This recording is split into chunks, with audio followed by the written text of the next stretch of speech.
This week on Intrepid Outdoors, we've got another great moose hunt for you. Eric Andersen has beaten the odds and drawn a highly coveted moose tag in his home state of Wyoming. Now, Eric is a true hunter. He owns a pack of lion dogs. He chases mountain lions all winter long. He hunts with all types of weapons, from the latest long-range rifles to traditional archery equipment. But something you need to understand about Eric: this just isn't a hobby to him. It's his true passion. This is why I love this show. Eric has selected traditional archery gear to take this bull moose, which means he's going to have to get really close. September 3rd, we're after them Shiras Moose again. Got my go juice and we're ready to go.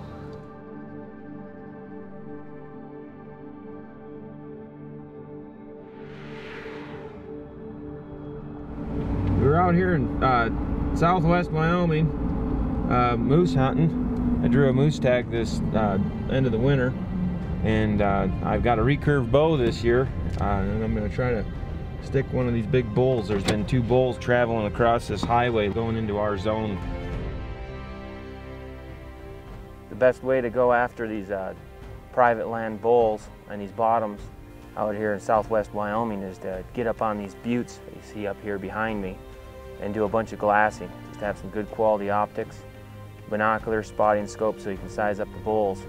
And in one night you might be able to see as many as 5 bulls in one sitting, and who knows how many other moose. It's really the best way to size up a bull before you go in after these bulls in an archery hunt.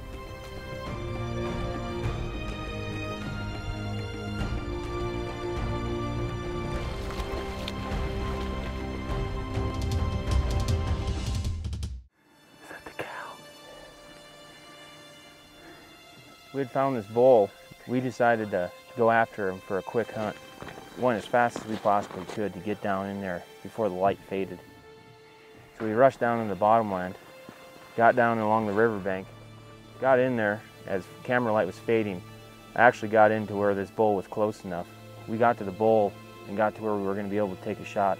The camera light was just too low to be filming a shot, so we decided to pull out. Eric and Intrepid producer Bob Lott have spotted a nice bull with a cow in the brush and cottonwoods of the river bottom. Eric's going to do his best to move within 40 yards, a range he feels he can make a responsible shot. Let's see what happens.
After getting close to this bull, Eric decides this isn't the bull he's after. Pretty amazing. Most people would take this bull in a heartbeat, regardless of weapon choice. But for guys like Eric, it's about much more than just filling the tag. Although moose are the largest species of deer, the Shiras moose is the smallest subspecies of moose in North America.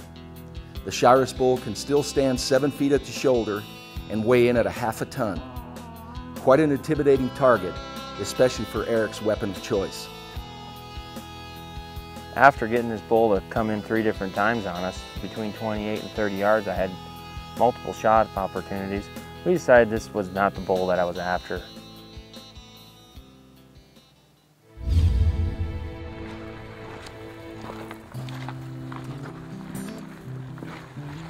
My friend had called me the day before and had actually seen a bull while he was duck hunting. Had been shooting at some geese, and the bull had come off the bottom line and took off. So we decided to go to my friend's place to take a little closer look at this bull.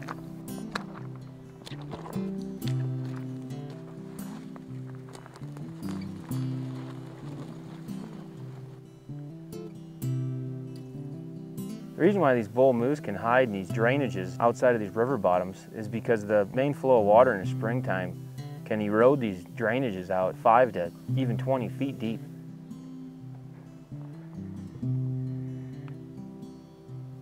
Well, for 5 minutes that cow had us pegged. Knew that we weren't something. Didn't know what, but she knew something. The bull didn't know anything. So with the moose horn in my hand and Bob calling a little bit, we just started doing a little calling sequence on him.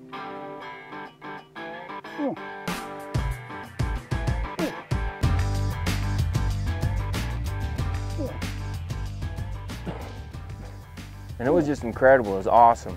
This bull was totally into us. I mean, he really thought that another bull moose had come out of that wash, was going to put a challenge to his cow. So that bull moose started cutting the distance right away.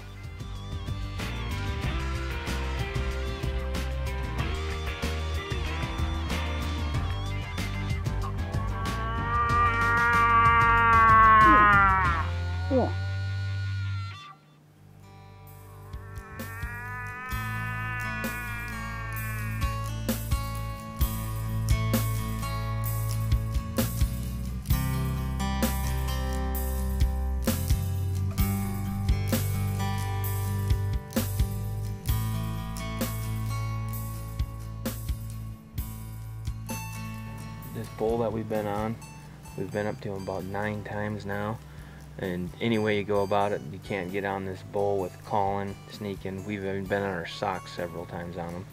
He's just a pain in the butt. So he's a nice bull, old bull, smart.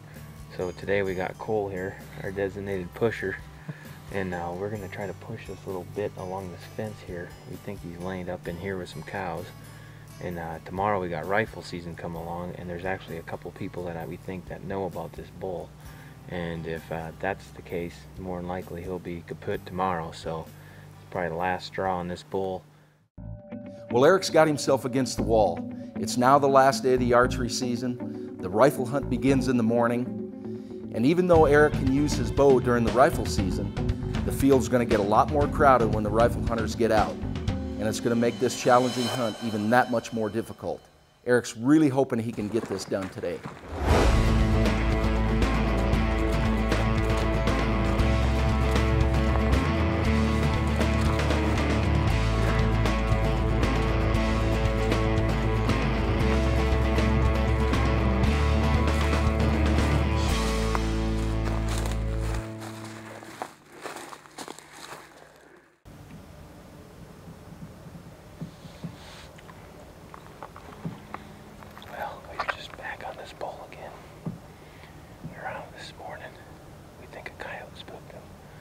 Spotted him up here. We're going to sneak in, see if we can't tiptoe wearing our socks.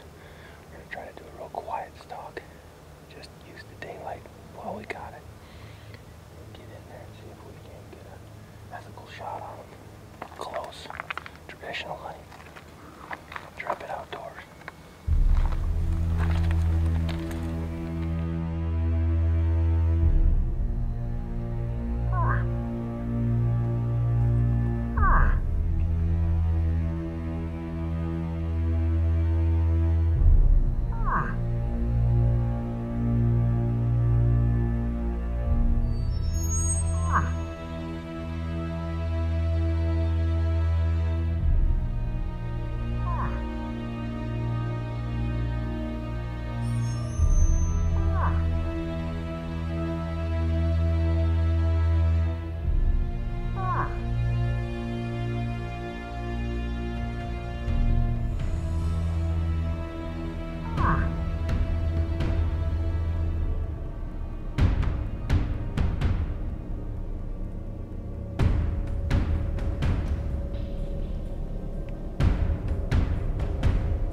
going down. Yeah,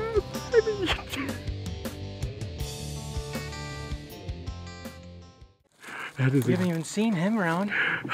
Awesome, man. Awesome. With Intrepid Outdoors out here.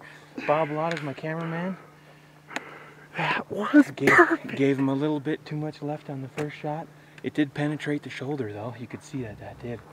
The second shot went right in the honey hole. Hard shot him. It was awesome, man. Awesome. My rangefinder went dead. I couldn't see over here.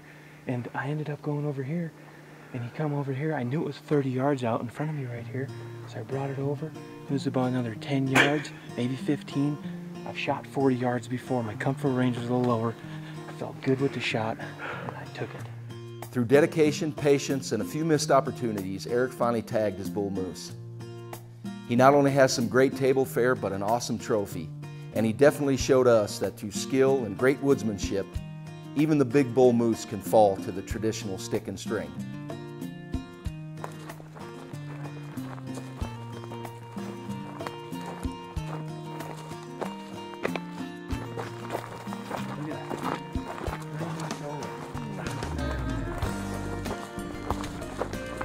Look at this. Here's the second arrow. Look at that. Heart shot right there. Right in the boiler room. Oh, sweet. Look at that. That's nice. He's got good front splits there. Bigger, longer point there. Let's see, what has he got here on his left? 1, 2, 3, 4, 5, 6, 7, 8, 9, 10. And on his right, he's got 1, 2, 3. One broken off there, 4 and 5. 1, 2, 3, 4, 5. And this one might not count, but we'll say that's 6. So we'll say he's got 10 on one side and 6 on the other. That's Shiras Moose hunting right there in Wyoming for you.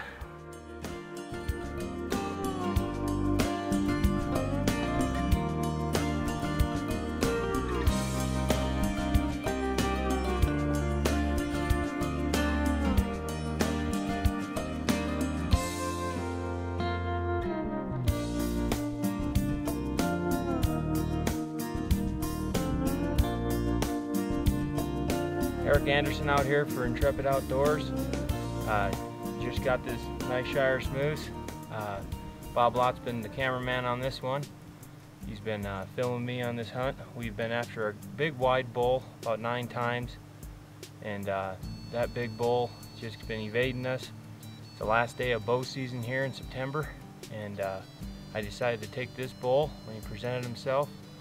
We're trying to actually hunt for the other bull. This bull had come out of there, didn't even know he was around, and did a little calling, got him to come in, and it was just a good hunt all in all. Traditional shot, ended up with 2 shots, maybe went 30 yards, maybe 40 at the most, and collapsed right there. That was it. That's my Shiras Moose hunt right there in a nutshell in Wyoming with Intrepid Outdoors.